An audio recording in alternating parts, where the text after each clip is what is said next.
Hey everybody, welcome back to RavenHawk Coins. In this edition, guys, we are going to be doing a opening of 2 rolls that were bought on eBay as a gift to me from somebody that's very special to me, but I guess they didn't pay attention to the parts where I, pretty much said I don't really buy these on eBay, but you never know. Maybe I'm wrong in my assertion of what I've seen about these, where it says here, rare, unsearched wheat and Indian Head Penny rolls from old estate sale. I don't know. I'm a little bit suspect about it, or not a little bit. I'm a little skeptical, I should say.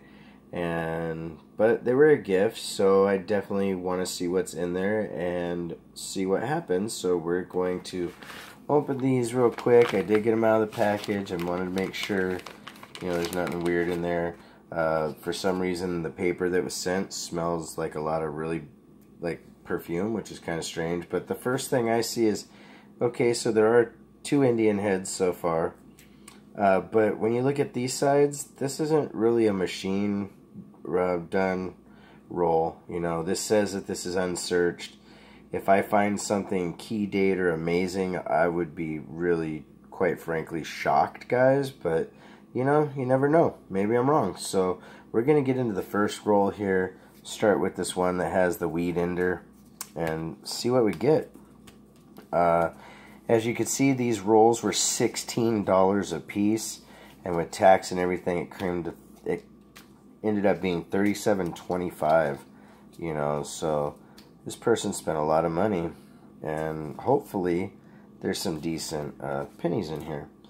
So let's see here. We'll get it open. Of course, it doesn't want to cooperate. And,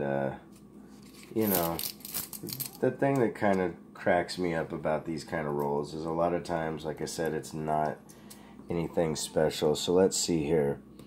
First, we start off with a 1944 wheat. So that's nothing special, just a wheatie. This one here is a 1942, and I can get a little bit more focus there for you. Give me just 1 second. Oops. So far, 2 40s wheats, which, come on, for $16 a roll, that's kind of ridiculous. A 1950D, a 1902 Indian Head in very just kind of poor condition, to be honest. You can't see Liberty. So this is, this is kind of a very low grade coin, as you can see here. Just no Liberty, no nothing. Let's see here. Oh, this one's a 1918, and that's not bad. And it looks like it may have a mint mark, but I can't tell. It's kind of really worn down. So there's a 1918, a 1933, okay, a 1953, a 56, a 30S, not too bad. Found another Indian Head in 1890, and again, there's no Liberty that's legible. And of course, I'm not expecting the world, but at the same time, when they're trying to advertise that these are, unsearched rolls, so far it seems kind of unlikely.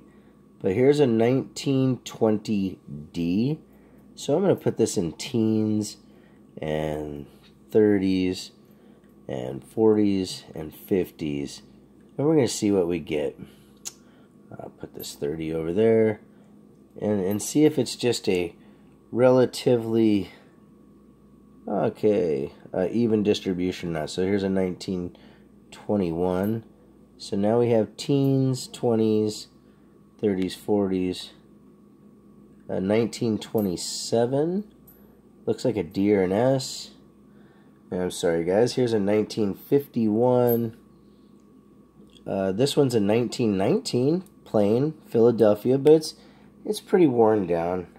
Let's see if I can get a little bit better angle there for you. And as you can see here, it's kind of a worn down coin.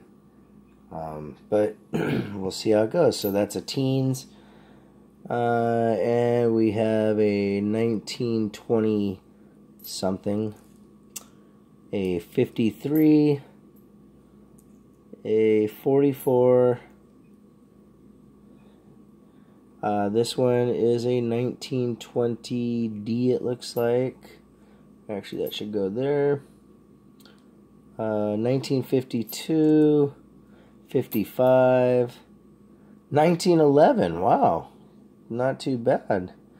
At least date-wise. Oh, a 1912, a 1941.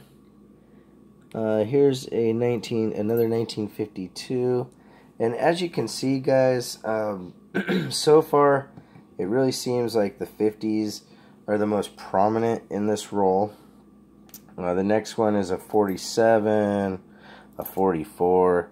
You know, this is kind of turning out to be what I kind of thought. You know, most things aren't going to be in that great a condition. This is a 1910. That's pretty cool. 36, 20s, 50s, 50. Oh wow, that's a 55. I'll have to look at that better. A 1920s, another 50s, 28,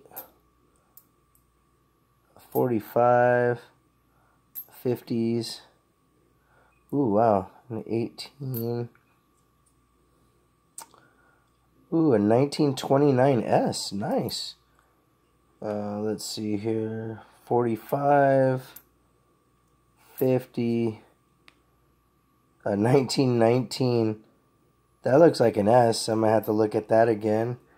And one steel cent that looks original, but not in that great a condition. 45, 1917, a 1924, 1938, and a 1952D.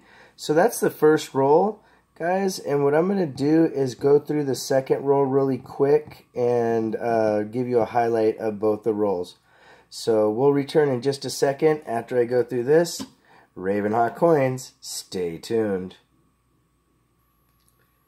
Hey everybody, welcome back to RavenHawk Coins, and as you can see, guys, when you look at the distribution, this looks pretty planned out. There's a lot of 40s. I mean, a lot of 40s, a lot of 50s was the majority. 2 Indian heads in one, 3 in the next, 1905, 1906, and a 1901, and a 1902 up there. It's almost kind of like, oh, you know, I'll give them a couple dates that are all close to one another. Not really happy with this as I thought. You know, I mean, I kind of knew this going into it, guys, and yeah, I did go, oh, on a couple of the things that I saw in the other rolls, but to be honest, at $16 a roll, no, not worth it. Most of these pennies you can find for, you know, face value coin roll hunting, or if you went to a coin shop, they wouldn't be very much at all. They'd be like 10-15 cents a piece. You know, I guess the one highlight is I did find a 1909. You know, I can give them credit for the 1909, but if you look at it, it's not really in that great a condition, and it's a filly. You know, I mean, I guess I can't complain about the 1909, but overall, this is why you see, guys, that it's not really the smartest idea to buy these rolls, because you can tell they're baited. Each one of them had an Indian head on one of the ends, and yet when you go through the entire roll, there was only 3 in one and 2 in another. And I can get these all day long for less than $1 a piece in this condition. So just beware. Like I said, I'm not going to put the company that sold them, you know, under the bus, but I would not buy these again. If you guys want to correspond, it's RavenHawkCoins@gmail.com, and Our P.O. Box is 2825, Vista, California, 92085. Take care of one another and support those channels. If you haven't subscribed yet, please do. RavenHawk Coins, have a great day.